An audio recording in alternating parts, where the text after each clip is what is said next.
Raise your hand if you have ever tried starting a home workout program, got sick of it, weren't motivated at all, and just quit. Or let's raise our hands if we ever purchased a treadmill or something of the sort and it is dusty in our basement because we never use it. I'm raising my hand too because I've been there, but I figured out about 5 different things that helped me stay consistent, and I was able to keep showing up day after day in the comfort of my home. So in today's video, we're going to be covering 5 different tips that I'm going to share with you of things that help me be successful with home workouts. Let's get into it.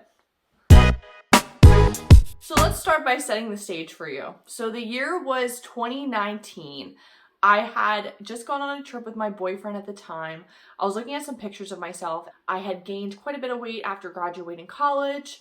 I wasn't really going to the gym, wasn't really doing much exercise. And then when we first started dating too, we had maybe one too many dates that included a whole lot of nachos. So I decided it was time I needed to get myself back in better health. So I made a commitment to myself that I am going to change and be the best version of myself that I can be. So I said, okay, I'll just start going outside and going on runs. Well, that lasted all about like a week because I don't like running outside. So I quit that right away. Then we moved into a new house in, I would say 2020-ish, end of 2019. And I said, okay, cool.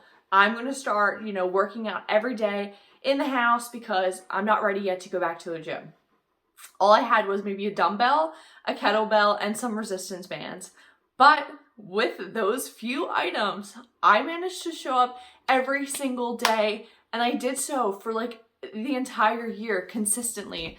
I added a bit more weight equipment as time went on because I like to challenge myself, and it eventually grew into an entire home gym. I sometimes think, how did I manage to do that? How did I go from not doing anything to consistently showing up day in and day out? And I've come to the conclusion that there are about 5 different things that help me be successful. And in today's video, we're going to talk about them. So without further ado, let's just get into what those 5 things actually were. All right, starting things off, we have tip number 1.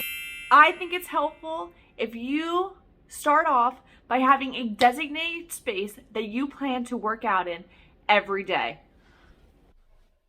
This space could be an extra bedroom maybe. It could be your living room. Or if you're like me and have the space, you could turn your garage into a home gym. I had found that when I had a designated space that I went to every single day, it was almost like my gym was waiting for me and there was really no excuse not to go to it. And like I said, this space could be literally anywhere. You can work out in your kitchen if you have to.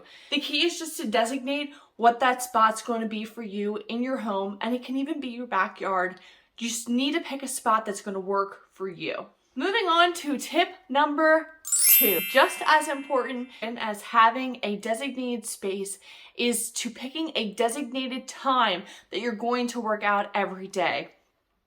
When I didn't have a designated time, I would just say I'm going to work out after work, and then something else comes up, and then I don't work out anymore.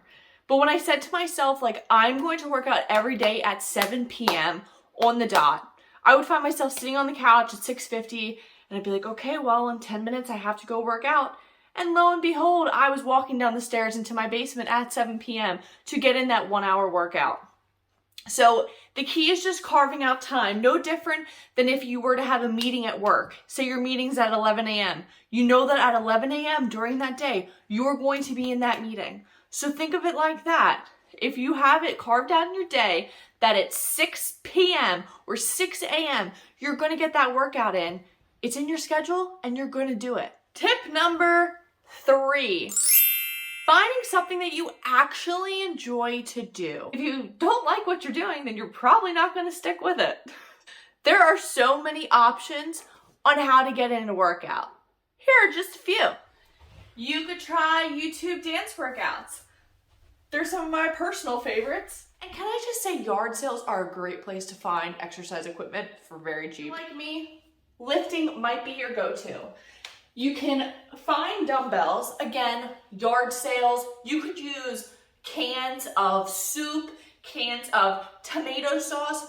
many different options here besides just actual weights. There's many different household items you could use at weights. But if lifting is something that you're gonna stick with, then maybe invest in a pair of dumbbells and you can get to lifting. Moving on to item number 4. This one's a big one. Creativity. Working out at home, you're not gonna have access to all of the type of things that you would have at the gym. So sometimes you gotta switch things up to keep it interesting. I personally would usually do like a leg day, an arm day, and then I would throw in like a YouTube dance workout midweek to keep myself interested instead of doing the exact same workouts with the exact same few items of equipment I had in my basement. Last, but certainly not least, coming in at number 5, I found that when I actually dressed the part, I was way more likely to actually go get in the workout. Think about it. If your friends invited you out for the night, you get all dressed up, and then, 10 o'clock rolls around, you don't really feel like going, but you're already ready. Aren't you just going to go anyway because you took the time to get ready? The same logic, psychology applies here. If you know that, you're going to do your workout at 5 p.m., you get home from work at, say, 4:30, the first thing you should do is go change into your workout attire. You're more likely to then go and actually work out because you're already dressed for it. That's one less added step, one less added hassle to the nightly routine in order to get your workout in. But I feel like you're tricking yourself into being like, okay, I already did half of it, so let's just go and finish it up. It worked for me. Maybe it will work for you too. Alrighty guys, so those were 5 tips for successful home workouts. I really hope that this video was helpful to you today. At least maybe one thing will stick with you and you'll be able to take it and apply it to your everyday life to help stick with actually working out at home every day. It can be rough, it can be tough at times, and you really have to rely on, your motivation, determination to get there and do it each day, even if it is 5 steps from your couch. I know, I understand. But if you found today's video helpful, make sure you please give it a thumbs up. Maybe share it with your friend if you think it would be helpful for them too. And subscribe to my channel so you don't miss future videos. Thank you guys for watching, and I'll see you again next time. Bye!